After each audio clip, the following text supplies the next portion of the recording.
그럼 지금부터 존경하는 국민 여러분, 사랑하는 당원 동지 여러분, 더불어민주당 당대표 이해찬입니다. 기해년 새해는 다복과 다산의 상징인 황금대제라고 합니다. 올 한 해 건강하시고 또 행복하시기 바랍니다. 지난해 우리는 역사적인 순간을 함께했습니다. 세 번의 정상회담과 사상 최초의 북미 정상회담을 통해서 갈등과 대립으로 이어졌던 70년 분단서의 마침표를 찍고 평화와 공존을 향한 한반도 새 시대의 문을 열었습니다. 선진국 진입이라는 국민소득 3만 불 달성과 사상 최초의 수출 6천억 불 돌파로 경제 강국의 대열에 당당히 합류했습니다. 모두 국민 여러분의 땀과 헌신이 만든 성과입니다. 민주당은 올해 화두를 평화경제 그리고 새로운 100년으로 정했습니다. 가장 중요한 과제는 민생 안정과 경제 활력이 될 것입니다. 이를 달성하는 방법으로 사회적 대화와 타협에 집중하고자 합니다. 일 하나하나에 정성을 들이는 한편 스스로에게는 더욱 엄하고 국민께는 더 낮게 다가가는 박기 후인의 자세로 사심없는 개혁을 이끌어 국민 모두가 함께 잘 사는 대한민국을 만들어 가도록 하겠습니다. 존경하는 국민 여러분, 지난 한 해 문재인 민주당 정부는 국민의 삶과 관련된 적지 않은 변화를 만들어냈습니다. 소상공인과 자영업자를 위해 카드 수수료를 대폭 낮췄고 기존 5년으로 묶여있던 상가 계약 기간을 10년으로 늘려서 국민들이 마음 놓고 일할 수 있도록 상가 임대차 보호법을 개정했습니다. 정보통신진흥 및 활성화법, 산업융합촉진법, 지역특화 발전특구법, 국민혁신지원특례법 등 혁신성장의 마중물이 될 규제혁신사법도 통과시켰습니다. 고 김용균 노동자의 삶이 담긴 산업안전보건법을 개정해서 근로현장의 안전문제 대책을 세웠고 고 윤창호 씨와 친구들의 뜻이 담긴 음주운전 관련 강력한 처벌 조항을 마련하여 국민의 안전을 위한 확고한 체계를 갖췄습니다. 저출산 고령화 시대에 대응하기 위해 올해 9월부터는 7세 미만 모든 아동들에게 아동수당을 지급하고 기초연금, 장애인연금의 지원금액 대상도 대폭 확대했습니다. 지방세법도 개정했습니다. 이에 따라 국세와 지방세의 구조는 8대2에서 2022년까지 단계적으로 7대3으로 전환되어 전국이 골고루 잘 사는 자치분권 시대가 눈앞에 다가오게 되었습니다. 그리고 469조 6천억 원의 2019년도 민생 예산을 편성해서 혁신성장과 사회안전 확충을 위한 총력체제도 갖췄습니다. 하지만 이러한 변화가 국민이 느끼는 삶의 안정, 민생경제의 활력까지 불러일으키지는 못했다는 얘기도 많이 듣고 있습니다. 그저 정부와 여당을 비판하는 것이 아니라 실제 국민의 팍팍한 삶이 나아지지 않는 현실에 대한 고언도 많이 들었습니다. 겸허한 마음으로 국민의 목소리에 더 귀를 기울이겠습니다. 저는 국민의 삶의 질을 변화시키고 우리 사회가 진정한 선진국으로 도약하는 길은 사회적 대화와 타협에 달려있다고 생각합니다.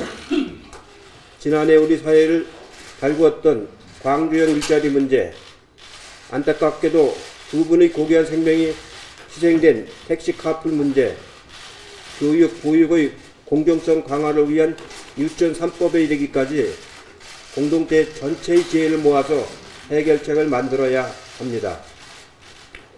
한국의 사회갈등 지수는 OECD 29개 중에서 7위로 매우 높은 반면에 갈등을 조정하고 관리하는 갈등 관리 지수는 27위로 최하위권을 기록하고 있습니다. 이러한 사회적 갈등은 경제 성장을 막고 막대한 비용까지 동반합니다.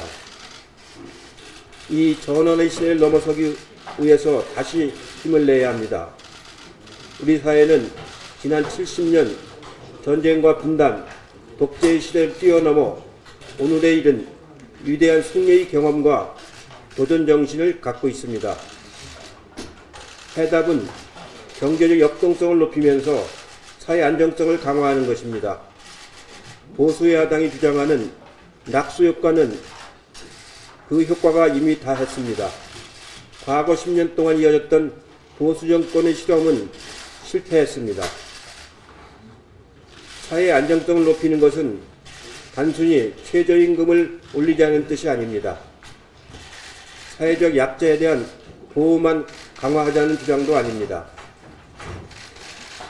이 땅에 사는 모든 사람들이 나라가 나를 지켜주는구나, 우리 사회가 내 삶을 책임지는구나 하는 확신이 생겨야 합니다. 보육, 교육, 주거, 일자리, 건강과 국민 안전에 이르기까지 큰 걱정 없는 사회를 만들어야 합니다. 이러한 사회적 안정성이 높아지고 정책에 대한 신뢰가 생길 때 실패를 두려워하지 않는 한민족의 DNA가 다시 살아나고 새로운 도전 정신과 경제적 역동성이 우리 사회에 활력을 줄 것입니다. 우리는 할 수 있습니다. 대한상의 박용만 회장님 말씀처럼 성장과 분배의 이분법적 사고를 뛰어넘어서야 합니다. 성장은 시장에서 자발적으로 이루어지도록 하고 규제와 제도를 혁신하고 분배는 사회 안전망을 통해 개선하는 것이 우리가 할 일입니다. 경제 활력을 위한 또 다른 축인 노동 부분도 변화하고 있습니다.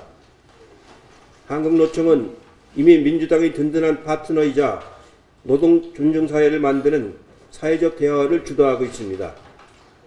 민주노총의 사업금융노조는 우분투 재단이라는 사회연대기금을 만들어 함께 잘 사는 사회를 만드는 데 앞장서고 있습니다. 지난해 출범한 경제사회노동위원회에 민주노총까지 참여하면 우리 사회의 난제들을 해결하는 소통기구가 될 것입니다. 민주당도 민생연석회의를 중심으로 힘을 더하도록 하겠습니다. 정치 분야의 대화와 협치도 중요합니다. 국회는 국민을 위한 생산력 협치에 나서야 합니다. 20대 국회는 지난해 사상 최초로 여야 국정상설협의체를 발족시켰습니다. 국회의장님께서 자리를 마련하여 여야 5당 대표의 정례 모임도 생겼습니다. 전국 단위의 큰 선거가 없는 올해가 아주 좋은 기회입니다. 국회의 비례성과 대표성, 전문성을 함께 높일 수 있는 정치개혁 방안을 반드시 마련하겠습니다.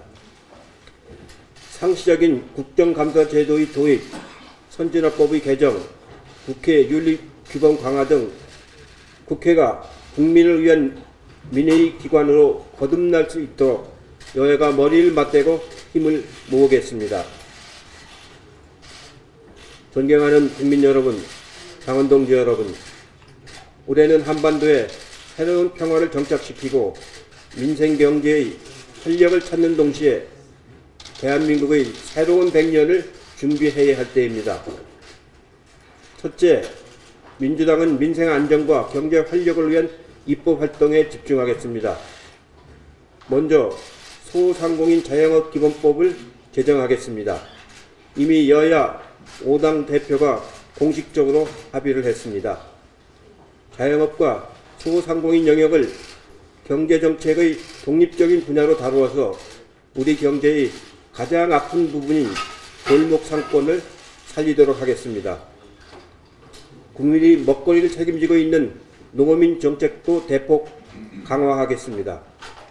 80%가 넘는 국민이 요구하고 대통령까지 나서신 유치원 3법의 관철은 우리 아이들의 미래를 위한 혁신이자 저출산 시대를 극복하는 가장 중요한 민생과제입니다. 보육교육에 대한 국가의 책임을 더욱 높이고 지원도 확대하겠습니다. 빅데이터 경제 3법, 공정거래법도 혁신 성장과 공정경제 확립을 위해 매우 중요합니다.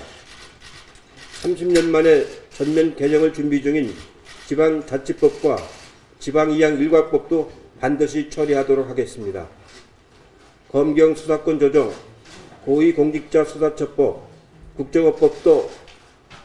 국정원법의 개정도 적폐청산과 진정한 선진국 도약을 위해 올해 꼭 마무리하도록 하겠습니다. 둘째, 민생 안정과 경제 활력 제고를 위한 정책 개헌에 힘을 쏟겠습니다. 올해 상반기에는 350만 전 당원과 국민들이 함께하는 정책 전당대회를 개최하겠습니다. 각 부문과 지역을 대표하는 새로운 정책 아이디어를 모으고 민주당이 추진해야 할 국가 주요 과제를 논의하는 좋은 행사가 될 것입니다. 특히 지난해 운영했던 정책을 듣는 청책 투어와 결합시켜 당 소속 국회의원, 자치단체장, 지방의원에 이르기까지 모두 참여하고 각각의 현장에서 발굴한 과제들이 중앙으로 전달되는 아래로부터의 정책 제안 운동이 되도록 만들겠습니다. 그리고 하반기에는 당 소속 지방정부가 중심이 되는 제2회 정책 엑스포도 개최하겠습니다. 제7기 지방정부 출범 1주년을 평가하는 한편 각 지역에서 독창적인 아이디어와 새로운 성과를 낸 정책들을 함께 나눈 정책 경연의 장이 되도록 하겠습니다. 특히 좋은 조례 경진대회를 함께 개최해서 생생한 현장의 목소리가 많이 나올 수 있도록 하겠습니다. 2015년에 문재인 대표 당시 다 함께 정책 엑스포를 더욱 발전시켜 지방정부들이 가장 큰 정책 축제가 되도록 준비를 잘 하도록 하겠습니다. 셋째, 철저한 현장 중심의 당 운영으로 입법과 정책 추진을 뒷받침하고 국민들이 체감하는 변화를 만들어내겠습니다.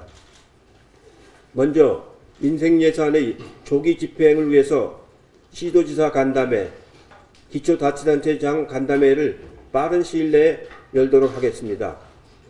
광역단위 예산정책협의회를 3월까지 완료해서 지역의 수건사업과 새로운 사업계획이 내년도 중앙정부 정책에 반영될 수 있도록 속도감을 높이겠습니다. 매주 열리는 현장 최고위원회는 민생 현장 어디든 달려가고 무슨 말씀이든 자유롭게 나눌 수 있는 국민 토론의 장으로 운영하겠습니다. 제가 공약으로 약속했던 민생연석회의는 이제 당과 국민을 이어주는 소통의 창구이자 당의 중추기구가 되었습니다. 당을지로위원회와 사회 각 부문, 민생단체가 참여하는 민생연석회의는 카드 수수료이나 삼성과 백혈병 피해자 간의 협상 타결, 파인텍 노사 문제의 합의에 이르기까지 우리 사회의 어려움을 해결하는 민생 해결사 역할을 하고 있습니다. 국가 차원의 사회적 대화기구로 경제사회노동위원회가 있다고 하면 민생연석회의는 당 차원의 소통대화기구로 더욱 비중을 높이겠습니다. 이러한 노력을 통해 당정청은 강철 같은 원팀이 될 것입니다. 청와대 2기 참모진과 함께 대통령께서 약속하신 사람 중심 경제, 혁신적 포용국가의 건설에 혼신을 다하도록 하겠습니다. 넷째, 당 운영을 내실화하고 총선 준비에 만전을 기하겠습니다. 당 현대화 사업에 박차를 가하고 당 기강 확립과 사회 각 부문의 인재 영입을 위한 문호 개방도 과감하게 추진하겠습니다. 먼저 당 현대화 추진위원회를 중심으로 온오프 결합 정당 플랫폼을 준비하고 있습니다. 당초 예상보다 좀 더 대규모의 개편 작업이 필요해서 다소 늦어지고 있으나 당원 간 실시간 소통과 정책 공유의 장이 될 것입니다. 지난 총선과 대선 그리고 지방선거의 승리를 통해 당의 외연이 커지고 책임도 무거워졌습니다. 당원들에 대한 교육과 소통 기능을 대폭 강화하는 한편 당의 기강도 엄정하게 확립하겠습니다. 당 윤리심판원의 윤리감사관을 신설해서 윤리규범 위반 행위에 대한 조사를 전담시키고 채용비리, 음주운전 등 5대 사회적 비행에 대해서는 지위 고하에 관계없이 무관용의 원칙으로 대하겠습니다. 내부 결속과 당 기강을 확립해 나가도록 하겠습니다. 연초에 조직강화 특위를 구성했고 전략기획자문회의를 신설하는 등 총선 준비에도 만전을 기하고 있습니다. 4월 중에는 총선 관련 룰을 확정하고 공정한 총선 관리에 매진하겠습니다. 특히 기득권의 보호를 과감하게 걷어내고 공정하고 투명한 경쟁을 보장해서 우리 사회의 유능한 인재들이 적극 참여할 수 있도록 돕겠습니다. 마지막으로 한반도의 새로운 평화경제를 논의할 한반도 새 100년위원회를 신설해서 대한민국의 새로운 100년을 준비하겠습니다. 올해는 3.1혁명 100주년, 임시정부 수립 100주년이 된 해입니다. 지난해 어렵게 문이 열린 한반도 비핵화와 평화체제 수립을 위해 정말로 혼신의 힘을 다하고자 합니다. 지난 100년의 굴곡된 역사가 우리에게 말해주듯이 평화는 준비한 사회만 누릴 수 있는 특권입니다. 평화는 경제입니다. 개성공단, 금관산 관광의 재개, 남북의 철도 도로 연결, 그 너머 유라시아 대륙까지 올 한 해는 한반도 경제권 건설이 시험대이자 우리 기업의 새로운 활로를 여는 한 해가 될 것입니다. 절대로 놓쳐서는 안 될 절호의 기회입니다.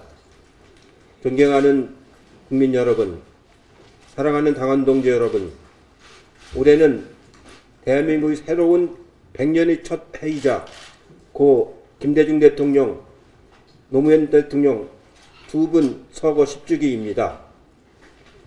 한반도의 평화 번영, 국민이 함께 잘 사는 대한민국을 만들고자 했던 두 분의 뜻을 받들어 더욱 낮은 자세로 국민이 체감하는 변화, 사심없는 계획에 전념을 다하겠습니다.